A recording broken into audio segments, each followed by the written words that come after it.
Hello everyone, welcome to learning classes. Today's topic is different ways to say I don't know. I don't know, I don't know, I don't know. हम कितनी बार बोलते हैं I don't know, और जब भी हमसे कोई कुछ पूछता है और हमें जवाब नहीं होता है तो हम कहते हैं I don't know. तो ये सुन सुन के हम लोग काफ़ी बोर हो चुके हैं नहीं. जैसे कोई पूछेगा आपको, क्या आपको सोहम का एड्रेस पता है, क्या आपको पता है कि मेरी ग्रीन कलर की ड्रेस कहाँ रखी है, तो इस हमें पता नहीं होगा तो हम कहेंगे I don't know, I don't know, है ना. तो अब ये सब सुन सुन के हम लोग ऑलरेडी बहुत बोर हो चुके हैं, तो क्यों ना आई डोंट नो को थोड़ा सा रिप्लेस कर दिया जाए. ठीक है, तो इनको थोड़ा सा रिप्लेस करते हैं और रिप्लेस करते हैं इन नए वेज से जो कि मैं आपके लिए लेकर के आई हूँ. और इन नए वेज से जब हम इनको रिप्लेस करेंगे तो ऐसी स्पीच मैं आपको बताने वाली हूँ जो सुनने में नेचुरल भी लगेगी और अच्छी भी लगेगी आपको.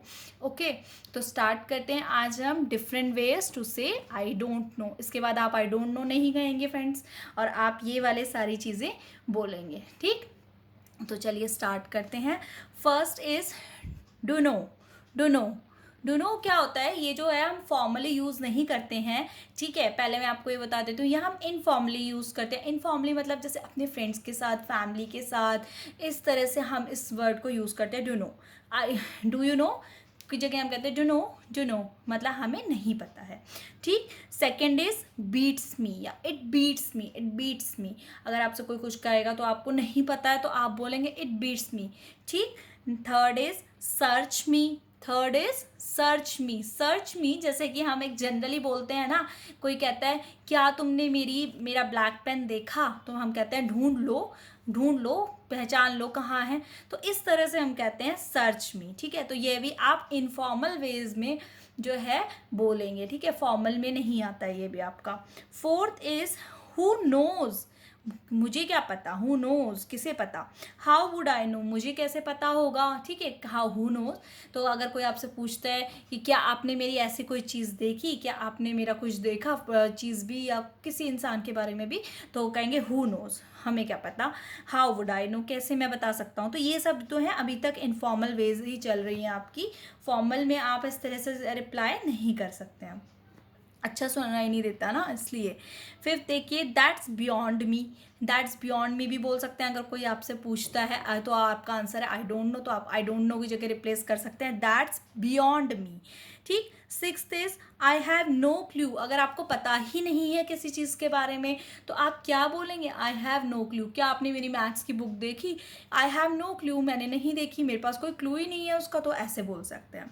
Seventh is I am not sure. I am not sure या आई एम अनश्योर, कि मुझे पता नहीं है, मैं श्योर नहीं हूँ कि मैंने ये चीज़ देखी या नहीं देखी या कहाँ पे वो चीज़ है, तो हम कह सकते हैं I am not sure, I am unsure. Eighth is I am in the dark. In the dark mean अंधेरे में नहीं, अंधेरे में नहीं. इसका भी मतलब होता है I don't know. I am in the dark मतलब कि मुझे कुछ नहीं पता है कि ये चीज़ आपकी कहाँ है या कहाँ नहीं है, तो उसकी जगह हम कह सकते हैं आई डोंट नो की जगह आई am in the dark. Okay. Ninth is be in a blind spot. Be in a blind spot मतलब जैसे कोई आपसे कुछ पूछ रहा है कि क्या आप राघव का घर जानते हैं, तो और आप नहीं जानते हैं तो आप आई डोंट नो की जगह कहोगे I am in a blind spot. मुझे I am in a blind spot मतलब मुझे नहीं पता है कि राघव का घर कहाँ पर है. ठीक है फ्रेंड्स.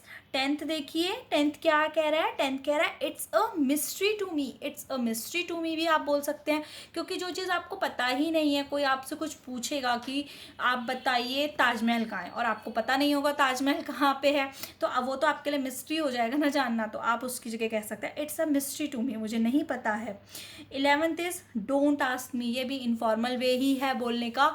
डोंट आस्क मी, मुझसे मत पूछो, मुझे नहीं पता है. ठीक है.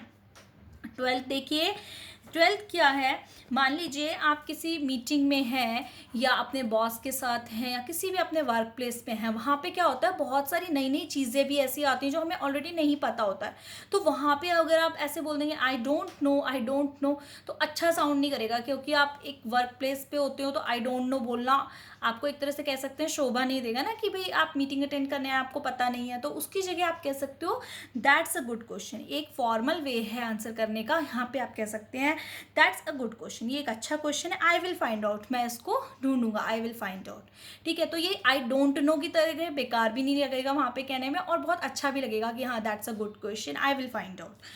13th देखिए, 13th क्या है? 13th is I have the exact same question. ये भी आप मतलब इनफॉर्मल में यूज़ नहीं कर सकते, मतलब इनफॉर्मल में भी कर सकते हो बट फॉर्मल में ये सब चीज़ें आप यूज़ कर सकते हो, ठीक है, ये वेज। और ये जो मैंने आपको बताए थे इनफॉर्मल्स में थे।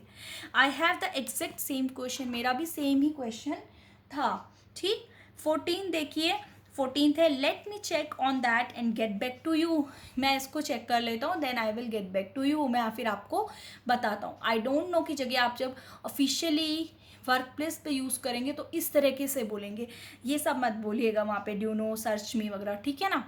15 देखिए, 15 क्या है? I am still seeking to answer that, मैं अभी भी ढूंढ रहा हूँ कि इसका आंसर क्या है, यानी कि मुझे नहीं पता है, तो आई एम स्टिल सीकिंग, मैं अभी भी ढूंढ रहा हूँ, ठीक है। तो मैंने आपको 15 वेज बताए हैं आई डोंट नो बोलने के।